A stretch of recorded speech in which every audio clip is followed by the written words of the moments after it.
Welcome to the deep dive. This is where we take a stack of sources you've sent in, pull out the core knowledge, and really give you that strategic edge you might be missing. Today, we're doing a custom deep dive. It's a masterclass in shifting your perspective, and we're pulling from excerpts of a really profound work called The Multiplication of Abundance, Faith in Broken Bread. Our mission, it's pretty simple. We're looking at one of the most famous ancient stories out there, the feeding of the 5,000.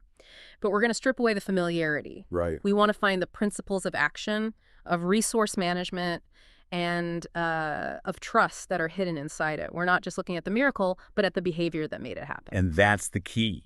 This source forces you to see insufficiency, not as, a dead end. But as a starting point, Yeah. a launch pad for something huge. Okay, let's unpack this. Well, and the brilliance of looking at this text is that it all centers on a massive, immediate crisis. Yeah. A logistical crisis. Cool. I mean, just picture it. You have thousands of people.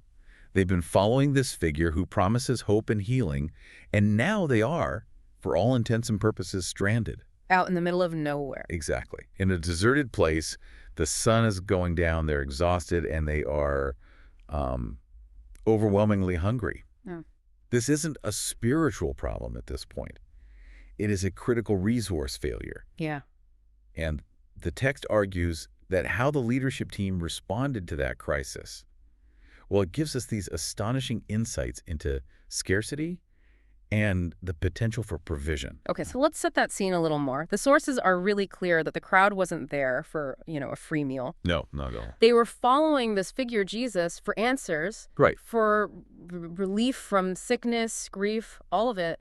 They were so captivated by what they were hearing and feeling that they literally lost track of time. They just forgot to eat. They forgot their basic needs. Right. And they stayed until the day was basically over. And that's where the pragmatic leaders, the disciples, they step in. Because hunger is a hard reality. Yeah. You can't ignore it. You can't. And they immediately did the math. They ran the numbers. They saw thousands of people, knew they were miles from any town, and they calculated the sheer impossibility of feeding them all. This is high-stakes scarcity management. And their conclusion was entirely logical. Sound, defensible, strategic thinking. Basically, they said, look, we have no budget, no inventory, no infrastructure, send them away. Right. And the source makes a really fascinating point here. It says this wasn't a cruel suggestion. It was, by any measure of human efficiency and risk mitigation, the most reasonable thing to do. It's the default human response, isn't it? When a problem is that big, that resource depleting, you try to limit the scope, you triage. Exactly. What's fascinating here, though, is the contrast in vision. The disciples were, they were excellent managers of the resources they could see. They saw the math. They saw the math, the inconvenience, the logistics, the liability. But Jesus, the text shows us, he saw the people first.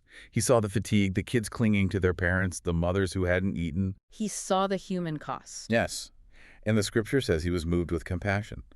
And the source really zeroes in on this as a strategic insight.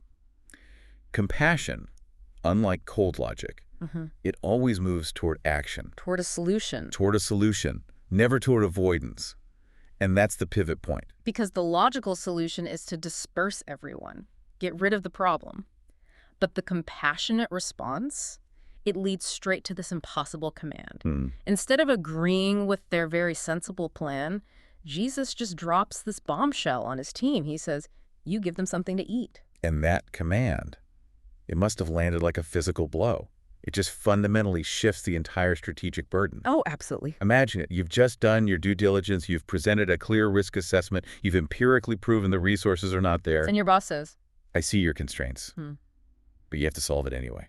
It instantly forces you to stop looking outward for excuses and start looking inward, right up against the absolute limit of what you think is possible. It strips away their ability to outsource the crisis. They can't blame the location. They can't blame the crowd. Nope. The problem is now theirs.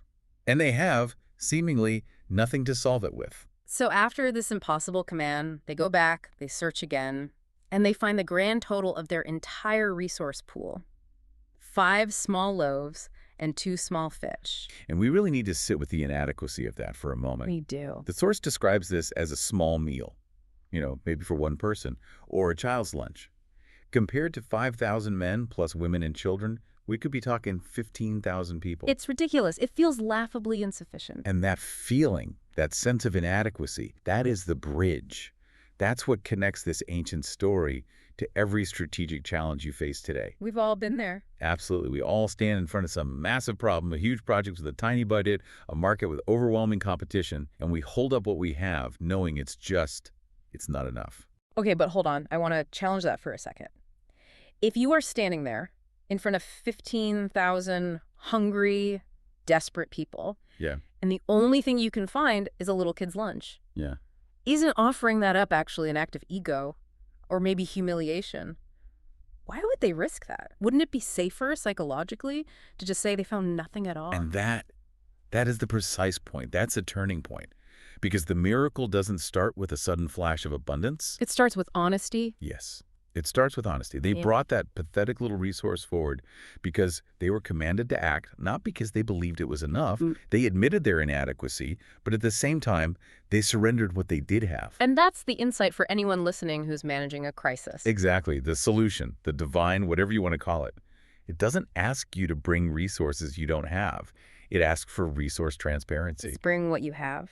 Bring what you do have, no matter how small or broken it feels. That act of surrender is the precondition. Think about it like an entrepreneur. You have to admit your prototype is minimal or your seed funding is tiny, but you bring it forward anyway. You don't hide the limitation, you present the facts. Here's where it gets really interesting for me. The mental shift they had to make. It's an abandonment of the ego that measures potential by quantity alone.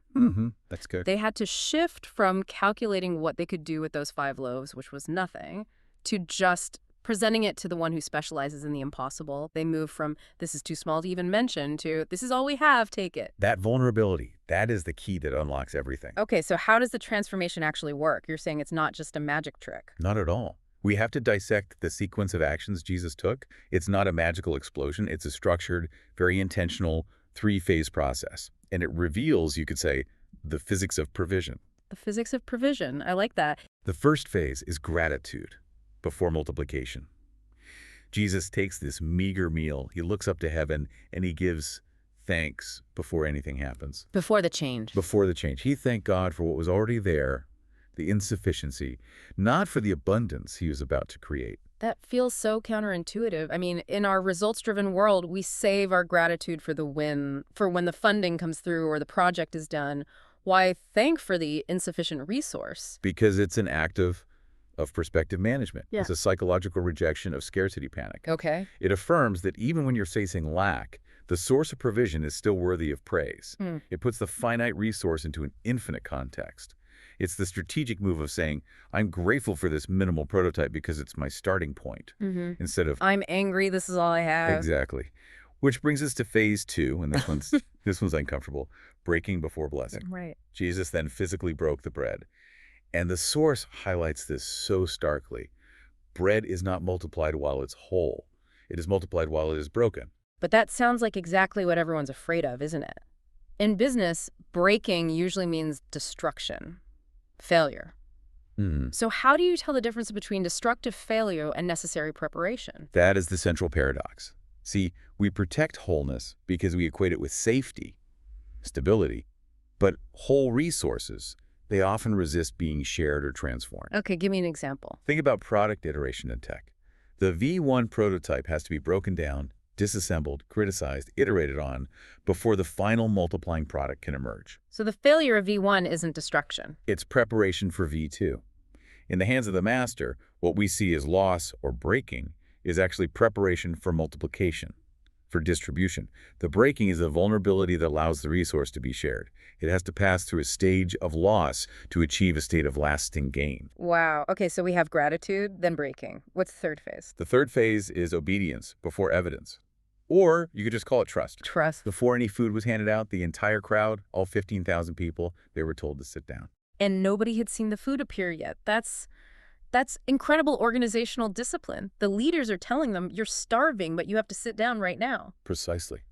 The act of sitting requires trust and obedience without any tangible evidence. They were asked to suspend their panic, to commit to the process, even though the logistics hadn't been solved in front of their eyes. So that's what faith looks like in a business model. It is.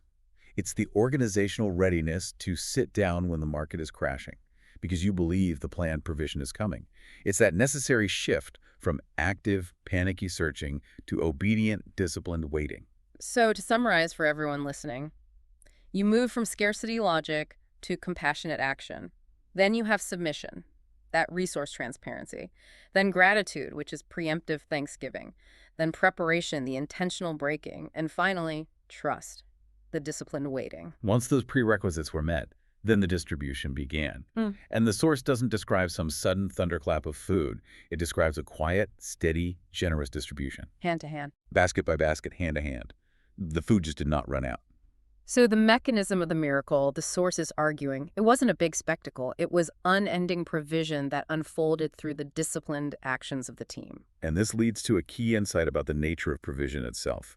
The text stresses that everyone ate until they were satisfied. Not just sustained, satisfied. A genuine, profound fullness. This was not survival rationing. The provision, the source argues, is never stingy.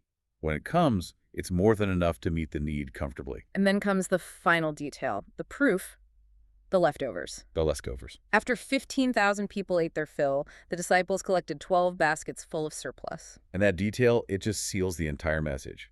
The very same men who ran the scarcity calculations just moments before. The ones who wanted to send everyone away. Those same men are now carrying 12 quantifiable baskets of undeniable, measurable abundance. That is 12 baskets more than they started with, and 12 baskets more than they even needed. So if we connect this to the bigger picture, it's a direct counter to our default human expectation. We assume limited resources have to lead to scarcity. But this shows that surrender, honesty, and disciplined action, they lead not just to meeting the need, they lead to a profound, metrics-driven surplus. the 12 baskets are the proof, the ROI. They are the verifiable results that just drastically exceeded the initial 5-loaf investment. So what does this all mean for you right now? This deep dive, at the end of the day, it's a lesson in how to confront what you see as your limitations. We're constantly telling ourselves, in business, in life, I don't have enough faith, I don't have enough strength, I don't have the budget or the time to face this enormous challenge. And the message from this source is so immediate, it's so simple. Bring what you have anyway. Just bring it. The process of multiplication, it starts with that honesty and that obedience. What feels insignificant or broken or laughably insufficient in your hands, that small team, that minimal prototype, that tiny piece of funding, it becomes powerful and transformative once you surrender it to that process. The process of gratitude, breaking, and trust. Yes. So the final thought the text leaves us with is, well, it's profoundly challenging. The disciples kept track of those 12 baskets. They knew exactly how much they had gained. It was quantifiable, undeniable.